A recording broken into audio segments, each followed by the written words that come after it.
माननीय मुख्यमंत्री महोदयांचा 100 दिवसाचा 7 कलमी कार्यक्रम सध्या सुरू आहे। याच्यामध्ये वेगवेगळ्या योजनेसह आणि सर्वच विभागाची इफिशियन्सी वाढवण्यासह आपल्या विभागामध्ये असणारे जे इंडस्ट्री आहे त्या इंडस्ट्रीच्या काय समस्या आहेत, या ठिकाणच्या इंडस्ट्री अधिक वाढ होण्यासाठी स्थानिक प्रशासन आणि पोलीस प्रशासन यांनी कशा पद्धतीने मदत केली पाहिजे या संदर्भात त्यामध्ये मार्गदर्शन आहे। वाड्यामध्ये मोठ्या प्रमाणात इंडस्ट्री आहे, या ठिकाणी मल्टीनॅशनल कंपनीज आहेत, याच्यामध्ये कामगारांची संख्या खूप मोठी आहे।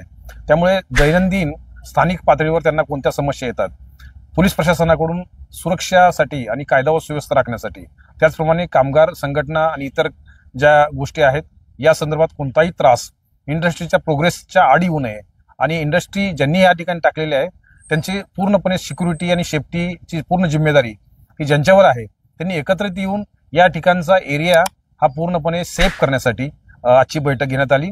या ठिकाणी स्थानिक इंडस्ट्रीच्या सर्व पदाधिकारी, त्याचे ओनर्स आणि मॅनेजमेंट यांनी या ठिकाणी उपस्थित राहून अत्यंत महत्त्वाच्या काही सूचना दिल्या आणि आमच्या पोलीस विभागाच्या माध्यमातून त्या सूचनावर 100% अंमलबजावणी कशी होईल याचं प्लॅनिंग आम्ही पूर्णपणे करत आहोत। या ठिकाणचे जे सुरक्षा गार्ड आहेत आणि आमचे पोलीस अंमलदार यांच्यामध्ये समन्वय ठेवून या पूर्ण एरियामधली गस्त वाढवून या ठिकाणी कुठलीही चोरीचे प्रकार किंवा इंडस्ट्रीच्या बाहेरील लोकांकडून इंडस्ट्रीच्या लोकांना कुठल्याही स्वरूपाचा त्रास हा होणार नाही या दृष्टिकोनातून आम्ही समन्वयाची बैठक या ठिकाणी घेतली आणि समन्वयामध्ये ठरलेले मुद्दे याच्यावर 100% अंमलबजावणी होईल या दृष्टिकोनातून मी सर्वांना सूचना दिलेल्या आहेत। साहेब, सायबर क्राईमचे जे गुन्हे वाढ झालेली आहे, म्हणजे ते क्राईम जे इतर होतात त्याच्यासोबत आता सायबर क्राईम सुद्धा मोठ्या प्रमाणात वाढ झाली। या अनुषंगाने आपण जी जिल्हाभरात जी आता मोहीम सुरू केलेली आहे, काय सांगाल तुम्ही त्याबाबतीत? माननीय मुख्यमंत्री महोदयांचे जे 7 कलमी कार्यक्रम आहे त्याच्यामध्ये एक इनिशिएटिव्ह आपल्या प्रत्येक जिल्ह्यामध्ये घेणं अपेक्षित आहे। 2 इनिशिएटिव्ह आहेत, पण त्यापैकी एक हा सायबर संदर्भातील आहे। या जिल्ह्यामध्ये 77% आदिवासी बहुल संख्या आहे आणि या ठिकाणी प्रत्येकाचं बँक अकाउंट आहे। बँक अकाउंटच्या बरोबर डेबिट कार्ड, क्रेडिट कार्ड त्यांना दिलं जातं, परंतु त्यांना येणारे हे जे फ्रॉडस्टरचे कॉल आहेत त्याच्या आधारावर खूप मोठ्या प्रमाणात फसवणूक होते आणि सर्वसामान्य लोकांच्या बँकेमधील रक्कम जी आहे ती लुबाडली जाते। अशा प्रकार होऊ नयेत आणि त्यांना सायबर साक्षर व्हावं, त्यांनी आपल्याकडे जर बँक अकाउंट असेल त्याबद्दल काय केलं पाहिजे या संदर्भात त्यांची साक्षरता वाढवण्यासाठी आम्ही प्रत्येक गावामध्ये सायबर साक्षर मोहिमेअंतर्गत प्रत्येक गावामध्ये आम्ही जाणार। त्या ठिकाणी सायबरच्या संदर्भातील गुन्हे काय आहेत याचं त्यांना ऑडिओ व्हिज्युअल प्रेझेंटेशन त्या ठिकाणी देणार आणि अशा प्रकारची घटना झाल्यानंतर संपर्क कोणाला साधायचा आहे, काय करायचं आहे या संदर्भातलं सविस्तर मार्गदर्शन हे प्रत्येक गावामध्ये आम्ही जाणार आहोत। आमचे साधारणतः जनसंवाद अभियानच्या अंतर्गत 1,20,000 लोकांशी डायरेक्ट कॉन्टॅक्ट झालेला आहे।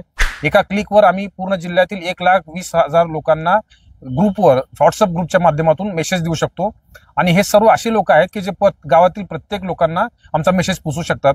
म्हणजे सहजपणे आम्ही 5 ते 7 लाख लोकांपर्यंत आमचे मेसेज हे दैनंदिन स्वरूपाचे पोहोचू शकतो। त्यामुळे एकमेकाशी कनेक्ट राहिल्यामुळे आपल्याला गावामध्ये चाललेल्या सर्व घटना कळू शकतात, त्यांच्या अडचणी समजू शकतात आणि त्याच्यावर मार्ग काढण्यासाठी पोलीस प्रशासन म्हणून आपल्याला मदत होऊ शकते। फूड्स परिसरात मोठे औद्योगिक कारखाने आहेत, त्यामध्ये पोलीस चौकी आहे, त्यामुळे रात्री सुमारे स्टाफ कमी असतो, त्यामुळे कारखान्यांमध्ये त्रास सांगा। कुडूस पोलीस चौकी हे खऱ्या अर्थाने खरोखरच खूप मोठे इंडस्ट्रियल एरिया असल्यामुळे त्या ठिकाणचा स्टाफ हा कमी आहे, परंतु कुडूस चौकीला पोलीस स्टेशनचं रूपांतरित करण्यासाठी शासनाकडे प्रस्ताव पाठवण्यात आलेला आहे।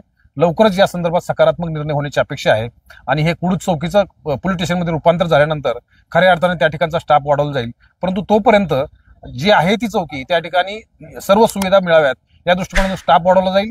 त्याचप्रमाणे थर्ड आय आणि CCTV कॅमेरा याच्या माध्यमातून सुरक्षा वाढवण्याचा प्रयत्न केला जाईल।